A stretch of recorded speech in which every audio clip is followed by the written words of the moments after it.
so I'm hoping that this talk is entertaining and I can manage to keep you all awake.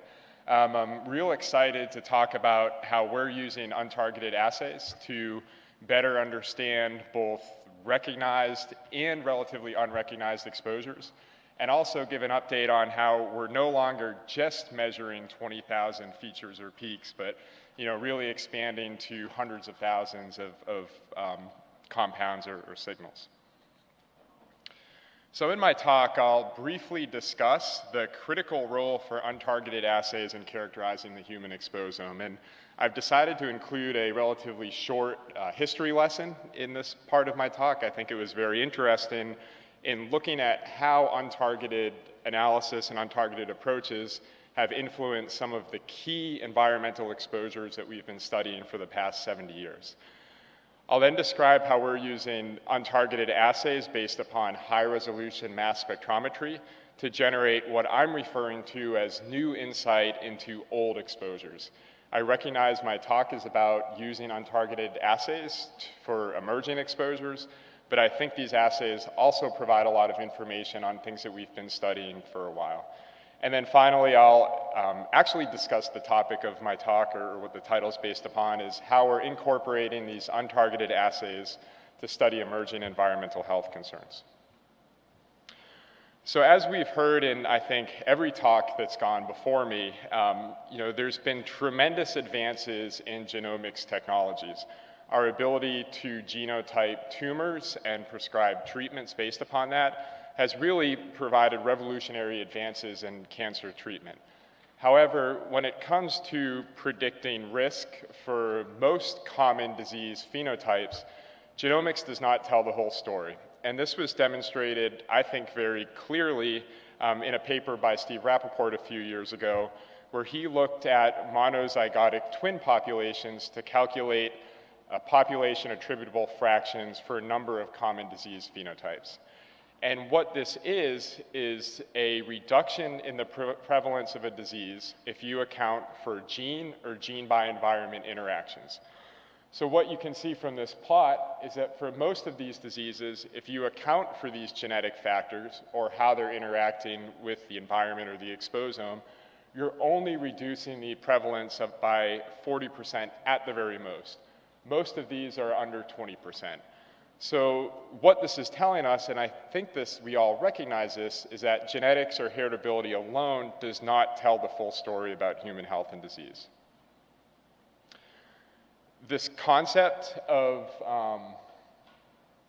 better understanding how exposure influences our health and seeing it as a complement to the genome led Christopher Wilde to introduce this concept of the exposome in 2005, and we've heard a lot about that so far. I think one thing we have to consider very carefully is how we're defining it when we're designing our exposome studies. I think the definition that was proposed by Dean Jones and Gary Miller back in 2014 or 15 really captures what we hope to do with exposomic measures. And they describe this as the cumulative effect of environmental exposures and the associated biological effect or response across the lifespan. And this is a critical definition because it does not require us to measure every exposure that happens across the lifespan, but really we just need to develop methods that allow us to characterize cumulative effects of those exposures. However, that's much easier said than done. Our current estimates suggest that about 85 to 95% of diseases are derived from environment or gene by environment interaction. Really, only about 5 to 15% of those can be attributed to heritability. So we need to stop taking this gene-centric or heritability-based perspective of human health and disease. It's truly unbalanced. The question is how do we account for this environmental component? How can we understand environmental risk factors like we do genetic risk factors through genomic or genotyping screens? When we consider chemical space and what could truly represent our exposome, we realize that it's massive. So if we look at current databases that are available that are listing registered compounds or compounds that have been synthesized in a laboratory, there's millions of them that are available in things like PubChem or other databases. If we start thinking about the metabolites that form from those structures or those primary chemicals, the number multiplies to billions. And if we think about computationally predicted structures, so what are structures that can form using the rules of chemistry and chemical bonds, there's the potential for millions and billions of chemicals in chemical space. So really, we all recognize that we're not exposed to all millions and billions of these compounds throughout our lifetime, but if we even consider a very small percentage, less than 1%, less than 0.1% of those chemicals as being relevant to our exposome, there's still the potential for hundreds of thousands, if not millions of chemical exposures. Unfortunately, there's a discrepancy between our ability to characterize these exposures relative to the biology associated with human health. So we have tremendous omic capabilities for characterizing the genome, for measuring gene expression, methylation, and protein changes or inflammation or immune response. However, even some of our best analytical capabilities currently only allow us to measure anywhere from 10 to a few hundred exposures. And we can see relative to the number of potential exposures that could occur over our lifetime, this is an insignificant number. 100 does not compare in any way to 100,000 or a million. So there's a critical need to develop analytical frameworks and strategies that allow us to perform universal screening for measures of the exposome. We've approached this through measuring the human metabolome, and this can be defined as the complete collection of small molecule metabolites found in the body. And I think it's really important to stop and consider what that definition means when you start talking about using the metabolome to characterize the exposome. And I'm sorry for all of the ohms, they just keep coming out. So within the metabolome, we can measure endogenous metabolic products or metabolites from pathways, right? And these include things like the core biological metabolome, microbiome-related metabolites, so these are endogenous metabolites that are altered by our microbiome, and also non-nutritive chemicals in diet. So what are we eating, what is in our food, what are some of those compounds? But in addition to that, we can measure compounds that are arising from other sources outside of our body. And this includes things like supplements and pharmaceuticals. What are the drugs or vitamins we're taking?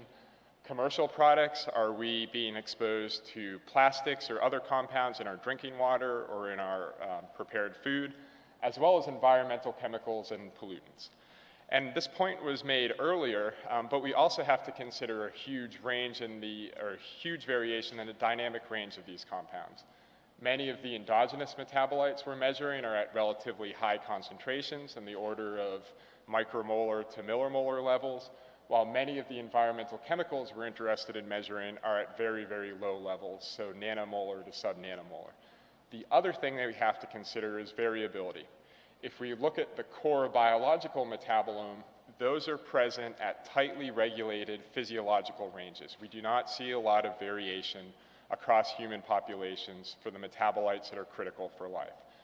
However, our exposure chemicals, whether these are from commercial products or environmental pollutants, show massive variation across a population, and that's influenced by your lifestyle, by your socioeconomic status, and a large number of other factors. So all of these we need to consider when we're characterizing the metabolome.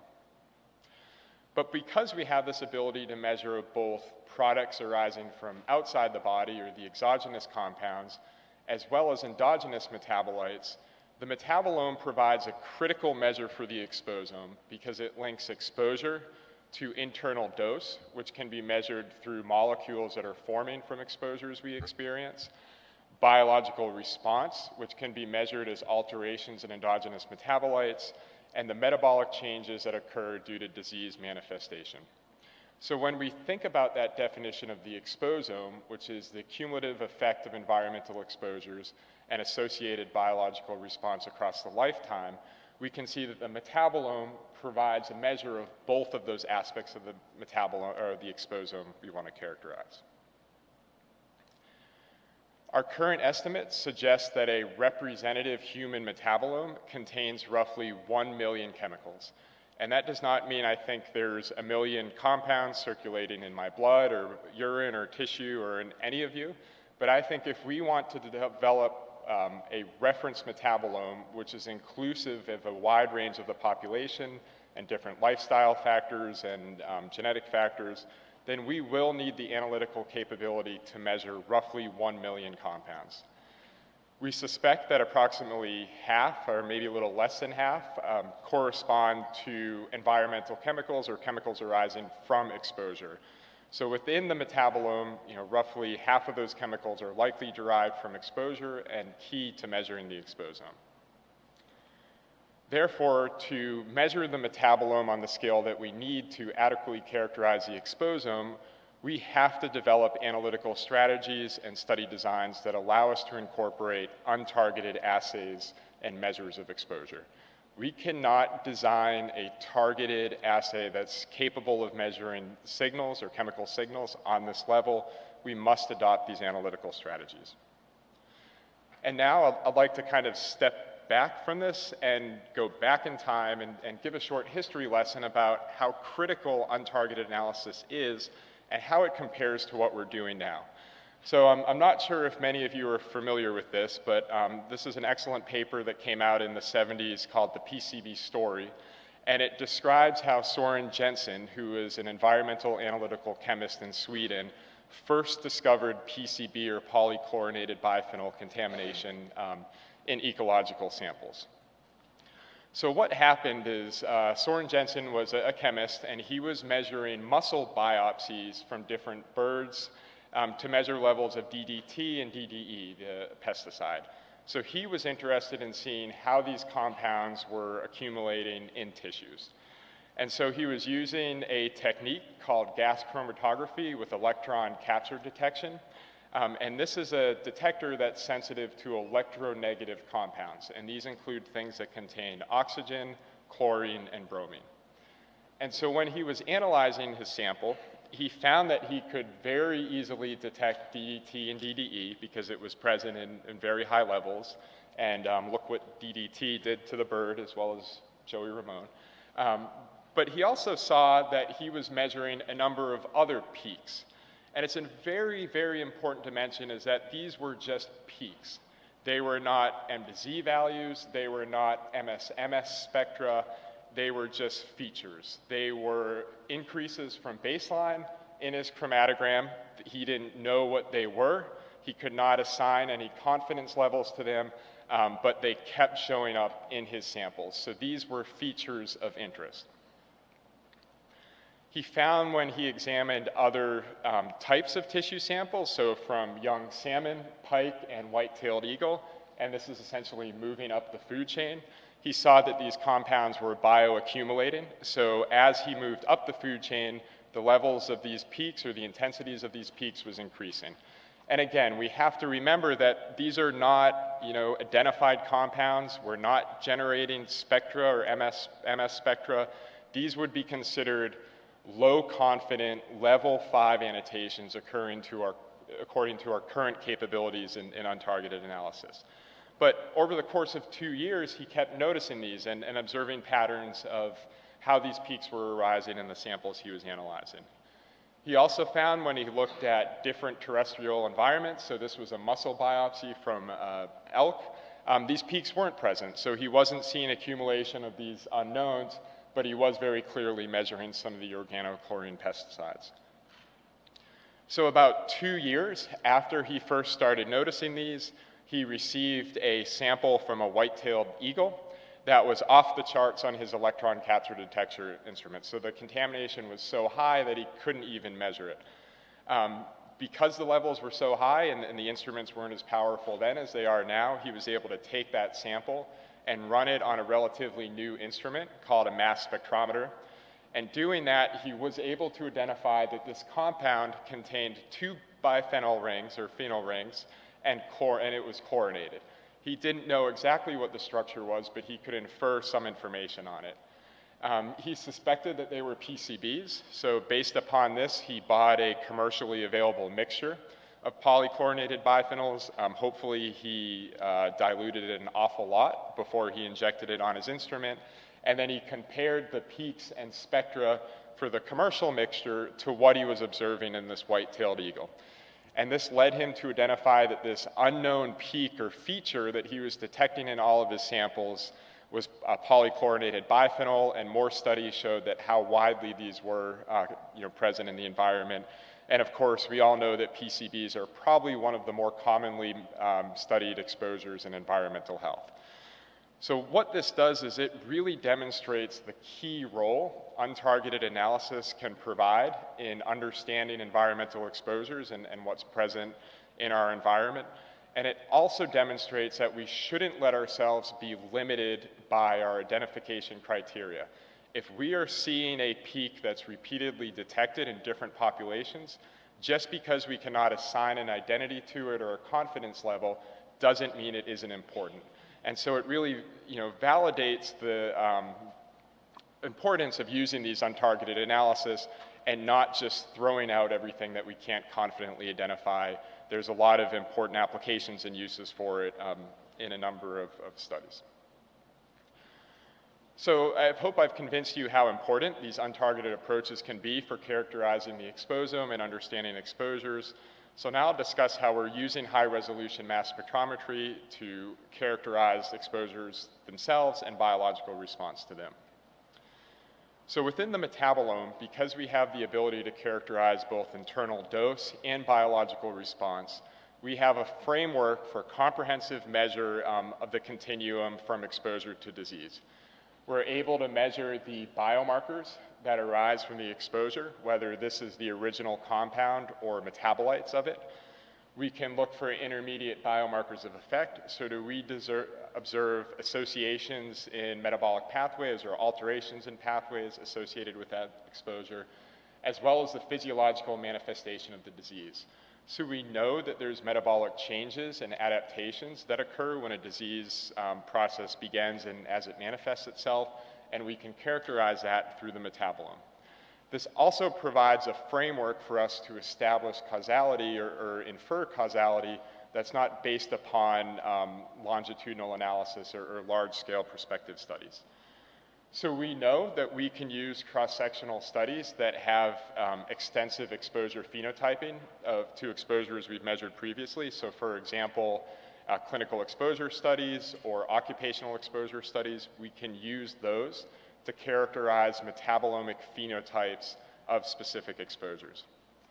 At the same time, we can leverage nested case control studies to evaluate adverse outcome phenotypes or disease phenotypes and understand what the metabolomic profiles are of diseases. And we can look at overlap in those. So do we observe biological changes associated with exposures that have been linked to disease, and benzene is a perfect example, that are also present in diseases that have been linked to that exposure. So another example is acute myeloid leukemia. And the overlap can really support the relationship between this exposure and the disease. And using this information, we can start inferring information about mechanisms that are underlying this relationship and start designing informed model systems for really understanding how that exposure leads to the disease. We're using a high-resolution mass spectrometry framework for untargeted chemical assays, and there's a number of considerations and ways of doing this, but really it breaks down into three key considerations whenever you're performing an untargeted chemical assay. The first is analytical or instrumental. So how are we measuring our samples? A lot of the work that's being done now is based upon liquid or gas chromatography with high-resolution mass spectrometry. This provides us both extremely sensitive detection of a wide range of compounds, as well as the ability to predict the chemical formula of what we're measuring. The second, and probably the most important consideration, is computational. So the instruments we're currently using are incredibly powerful.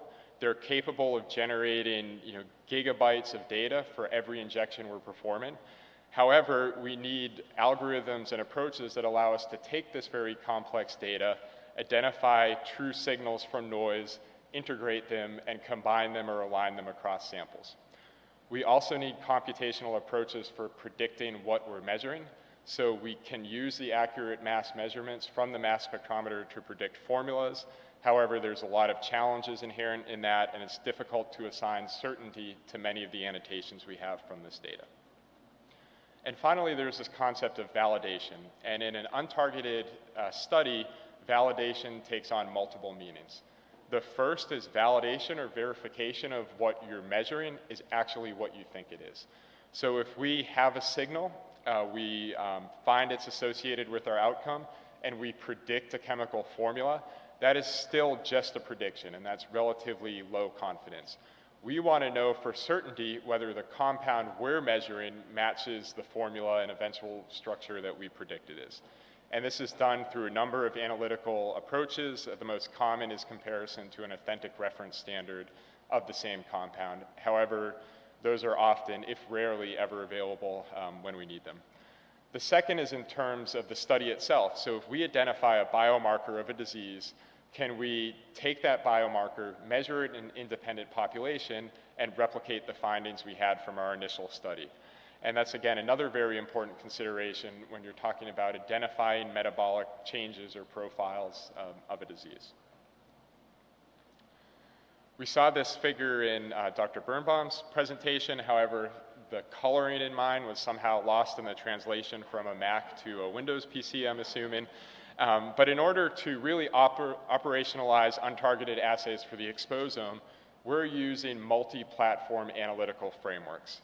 And this includes analysis by gas chromatography with high-resolution mass spectrometry, which is optimized to detect semi-volatile and volatile compounds, which includes many of the exposure biomarkers that we're interested in measuring. We're combining that with liquid chromatography with high-resolution mass spectrometry, which is focused towards detection of polar molecules. And this includes things like endogenous metabolites and biological response measures, as well as metabolites and transformation products of environmental exposures. The gas phase analysis for volatile and semi-volatile exposure biomarkers is based upon the GC-Q Exactive Orbitrap instrument. This has really been revolutionary for exposome research when it was released in 2016. It shows that we can take the untargeted analysis that we've been doing using liquid chromatography platforms for almost 15 to 20 years now and use it for analysis in the gas phase. And again, this is very important for measuring many of the exposure biomarkers that we're interested in measuring in our populations. We've developed a series of computational approaches that allow us to detect roughly 70 to 80,000 signals or features in a sample using this approach, and it's vastly expanded our ability to characterize chemical space in the exposome. Combining that with liquid chromatography and high-resolution mass spectrometry provides a framework for additional exposure biomarkers, again, which are primary transformation products of many of the exposures we're interested in, as well as biological response measures. And this workflow has been very well established. It was created by Dr. Dean Jones at Emory University, and there's close to maybe 100 demonstrations of how well this approach works for both metabolomic profiling as well as for characterizing the exposome. And I'll briefly go through a few of those examples, not all of the hundreds that I've lost track of at this point.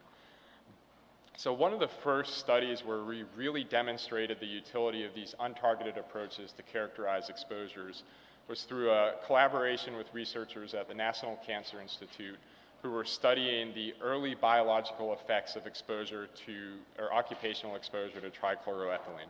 So in this study, we received 95 blood samples from individuals who were not using any volatile organic solvents in the manufacturing process at the factories they worked at, as well as 80 blood samples from workers who were using trichloroethylene for both degreasing and other applications. We took the blood samples that we received, we ran the untargeted mass spectrometry analysis, and performed what we refer to as a metabolome-wide association study. And this is where we're trying to identify all of the metabolic signals associated with the exposure. We found that 188 of these matched our false discovery rate criteria. A number of those were very highly correlated with the exposure. and they were consistent with chlorinated compounds, and we know that based upon the data we're generating from the mass spectrometer. We also found that there was biological response to this exposure. So when we did a metabolic pathway enrichment analysis, there were changes in a large number of pathways. Some of those have been linked to TCE detoxification, such as methionine and cysteine metabolism and bile acid metabolism, but others showed changes in pathways we weren't suspecting, such as purine metabolism, which could be linked to renal damage, as well as lipid and fatty acid metabolism. But where this approach really shined was when we considered, or when we did an integrated analysis with other disease or health endpoint biomarkers that were independently measured in this population. So using samples that other labs analyzed, or using urine samples, other labs analyzed urinary TCE exposure biomarkers, which included trichloroacetic acid and trichloroethanol. There were measurements of urinary renal damage biomarkers, which include KIM1 and the glutathione S transferase isoenzymes, as well as immune responsive biomarkers, and this included a number of cell counts and also IgM and IgG. So we took these independent measures and we did a network correlation to see which of the metabolites we measured that were associated with exposure were also correlated with these endpoints. The first thing we found was that trichloroacetic acid and trichloroethanol were correlated with urinary exposure biomarkers. This was not revolutionary. In fact, I would have been more concerned if we didn't identify this relationship, but it showed that the markers we were measuring in blood were quantitatively consistent with other exposure biomarkers measured in urine. But where things became really interesting is when we considered the signals we detected that were associated with exposure, and we knew they were chlorinated compounds based upon the isotopic distribution and masses, but they did not match any of the known TCE metabolites that had previously been reported in the literature. We saw that these were positively associated with renal damage biomarkers, which is consistent with the known effects of TCE on and kidneys, as well as immunosuppressive effects. So we saw increased levels of these metabolites correlated with decreasing levels of the immune markers. And again, this is also consistent with what's been observed in trichloroethylene studies. And so what this is showing us is that the TCE metabolites we know of, none of these were correlated with the endpoints that have previously been linked to TCE. But we were able to find these unidentified metabolites which were linked to these endpoints. So it just suggests that these could be part of the reason or part of the pathway that TCE is exerting its toxicity on these processes. And we're doing additional studies to follow that up and try and identify what these are. We've demonstrated that these untargeted profiling methods can be used to characterize biological response to predicted air pollution exposure levels. So this was a study that was in collaboration with Kevin Lane, who's now at Boston University, and he's presenting, I think, tomorrow afternoon.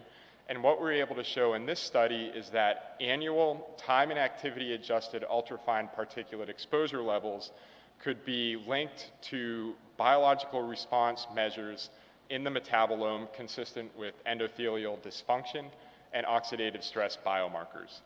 We also found that we were able to detect biomarkers of exposure to constituents in exhaust. One interesting finding is we found that cotinine, which is a biomarker of tobacco or nicotine exposure, was actually higher in our low exposure group. This really caused a lot of issues because we had purposely biased the selection of our samples towards non-smokers because we didn't want to have that confounding our results. So we were really surprised to see this. Fortunately, because mass spectrometry is quantitative and we've developed a framework for quantifying untargeted metabolomics data, we were actually able to measure the levels of cotinine in these individuals and determine that it indicated possible passive smoke exposure in only 1 or 2 of the individuals in the control. So it was not, we did not have any active smokers in this cohort. Since this study, we've been able to validate these findings, showing alterations in the metabolome associated with air pollution or traffic-related air pollution exposures. This is a demonstration from a study of occupational exposure to diesel exhaust for truck drivers in the Northeast, where we had microenvironment exposure measures, untargeted assays or metabolomics, and peripheral blood gene expression. And what this figure is showing you is that you're able to take the gene expression signals associated with exposure and the the metabolome associations with air pollution exposure and see how those are correlated with each other and then perform pathway enrichment. And when we looked at the gene expression in the metabolomic data, the pathways that were overlapped in both omic layers was highly complementary. We saw changes in endothelial and oxidative stress processes, inflammation, as well as xenobiotic detoxification.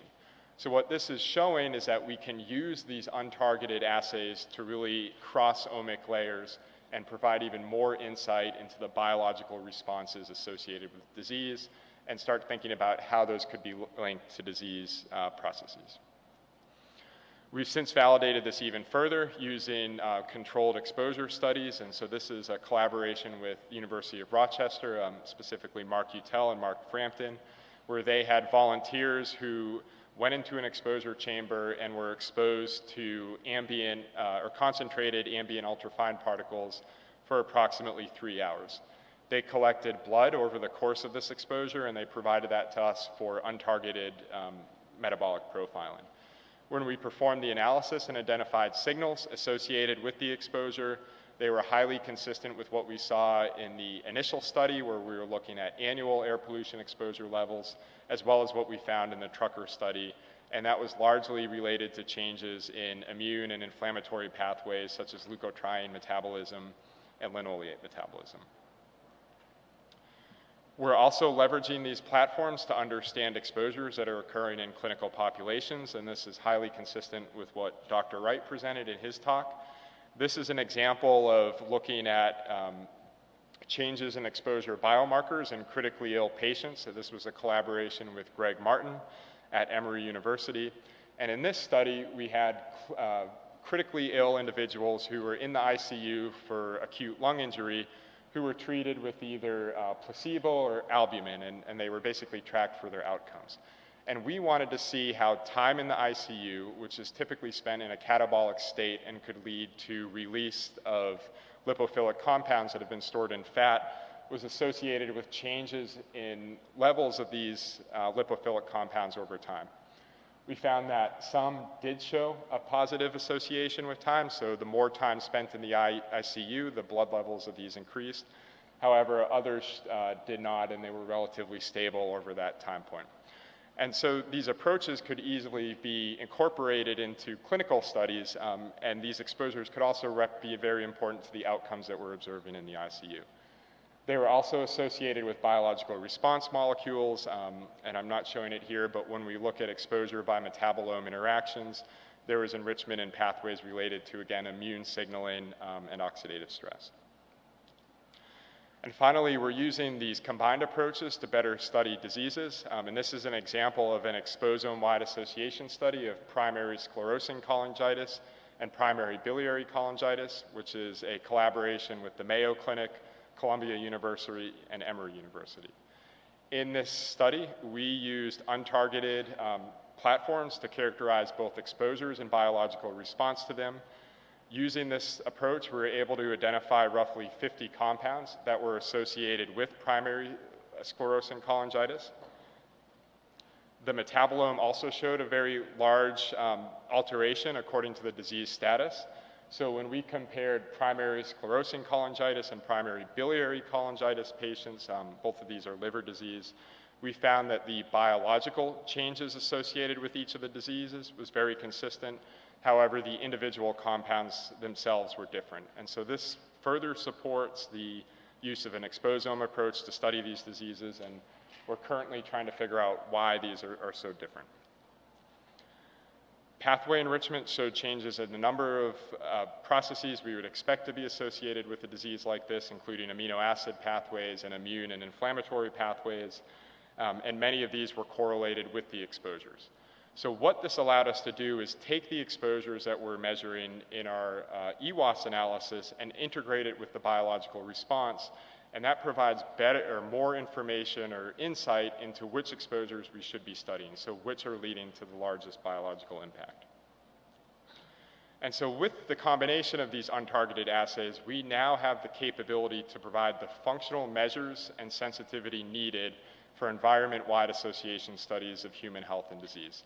There's been some criticism of the metabolomics platforms that they do not provide the sensitivity to measure the very low levels of environmental chemicals that we would need to truly characterize the exposome. However, a number of our studies have demonstrated that by combining gas chromatography and liquid chromatography, we have the ability to measure not only these very low sub-nanomolar exposure biomarkers, but also relatively high endogenous metabolites. And in the next 2 minutes, I'll just very quickly go through how we're incorporating these untargeted assays to study emerging environmental health concerns. So one of the areas that we're focusing on right now is leveraging the very powerful analytical capabilities we've developed for untargeted high-resolution mass spectrometry analysis to characterize microplastics in biological samples. These have been getting a lot of attention in the media. They've been shown that these microplastic particles are atmospherically transported through measure in what's considered pristine mountain environments. They're found in our both raw and treated drinking water, especially our bottled water, and if you like tea bags tend to release a very large number of these microplastics. They've been measured in seafood and processed food. One of the first studies showing that they've been measured in humans, that they've been found in feces. They've been found in lung tissue, so there was a study of lung cancer linked increased exposure to plastic fibers to lung cancer outcomes, and they've also been measured in pet food and pet feces. So these particles are very heterogeneous and complex, and so we need to leverage multiple analytical approaches to truly characterize them. And we're doing this through an exposome framework. So within the laboratory, we're developing methods for quantitation of these particles using pyrolysis gas chromatography with high-resolution mass spectrometry. That gives us mass measures of these particles. We're using microscopic and visualization methods to measure the size of these particles. We're using spatial mass spectrometry to characterize compartmentalization. So do these particles compartmentalize in certain cells or tissues? And finally, we're using untargeted assays to study mobilization. So are there co-transported contaminants that are present on these particles? And finally, we're linking these to biological response measures to try and understand potential health impacts of microplastic exposure. And within this, untargeted high-resolution mass spectrometry provides a key role in microplastic exposure assessment. And this is work that's largely been done by Zoe Cotas-Fuentes, who's here in the audience. And so with these methods, we've developed multiple untargeted approaches that leverage the computational approaches and skills we've developed for untargeted analysis. With the pyrolysis high-resolution mass spectrometry, we're able to both quantify known particles and screen for over 15,000 polymers. Using a depolymerization approach with liquid chromatography and high-resolution mass spectrometry, we can not only quantify known particles, but look for bound additives and novel polymers using plastic databases. And we can also use the metabolomic or small molecule profiling to look at both free plastic additives in tissues and absorbed or co-transported contaminants.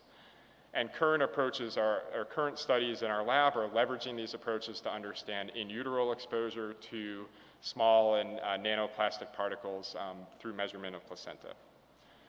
We're also developing new databases and approaches for measuring emerging exposures. So again, this is another ohm, but Dr. Birnbaum, I think you'll appreciate this one. We're referring to this collectively as the perfluorome, where we're using the EPA database of over 7,800 PFAS chemicals to screen for these in biological samples. We've applied them to serum samples collected from children. This was a collaboration with Joe Braun and Samantha Kingsley at Brown. And we found that in addition to measuring some of the known PFCs or PFAS compounds, we were also able to detect a large number of previously unreported perfluorinated chemicals in blood from these children. And the ones that we have standards for, we were able to buy those, and we found that we could confirm roughly 80% of them. So in conclusion, untargeted assays for profiling the human metabolome provide key insight into the human exposome, both exposures and biological response. Combining gas chromatography with liquid chromatography provides a unified platform for exposome by metabolome-wide association study of disease, and we can leverage these analytical methods to develop new approaches for studying emerging environmental health concerns or exposures. And I'd just like to acknowledge the funding agencies and collaborators at Mount Sinai and Utrecht University, as well as my excellent research group who's been doing a lot of this work. And thank you, and sorry for going over by a few minutes.